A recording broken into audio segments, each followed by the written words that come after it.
153 arrests by the Memphis Safe Task Force in just 5 days. Thanks for joining us. I'm Joy Redmond. Here are the numbers so far at the bottom of your screen. Attorney General Pam Bondi says the Memphis Safe Task Force arrested 60 people Thursday. She says those arrests include 5 gang members. Organizations like the NAACP are continuing to express concerns over the operations.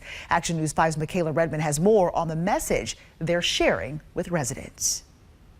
We know that many people support the National Guard and federal agents being here, while others do not.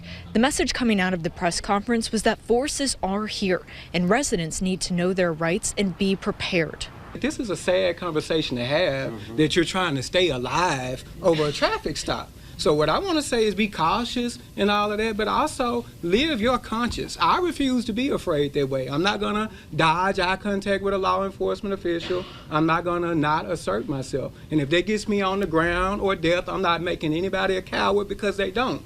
But I also think it is wrong to ask our community to live in fear. It's been 5 days since the Memphis Safe Task Force hit the ground running. As the number of arrests quickly hit triple digits, the NAACP and other organizations in opposition to the operation say there is nothing they can do to change their presence. I can't say enough to stop, to pause, to think before you react. Because a lot of times we react quickly without thinking, and that can cause some negative actions. And be vigilant. Gail Carson, the president of Memphis Urban League, says residents need to know their rights, check their driver's license, tags, and insurance to make sure it's not expired. And she says anyone with outstanding warrants need to take care of those as soon as possible, along with any fines or tickets. Plus, always comply with law enforcement. If you are able, please pull out your phone and start recording. If you observe anything going on, pull out your phone and start recording. In Memphis, Michaela Redmond, Action News 5. The NAACP of Memphis says they are creating a webinar called Defending Democracy Together, a Safer Memphis for All. The first session is next Wednesday, and it will feature Mayor Paul Young and Police Chief C.J. Davis, who can talk with residents and answer questions.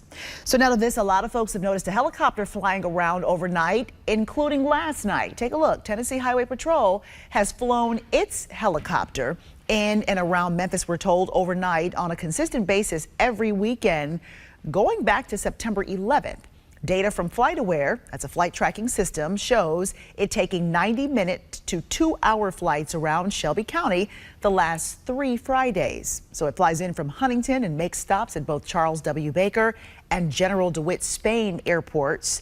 Tennessee Highway Patrol is part of the Memphis Safe Task Force, and we have reached out to THP to confirm whether these flights are part of the task force or THP's recent partnership with the FBI. That's one of many questions we have been reaching out to get more information about this federal surge. We'll continue to press for answers as there is a major force behind cracking down on crime across Memphis. For all of our previous coverage, head to our website, actionnews5.com.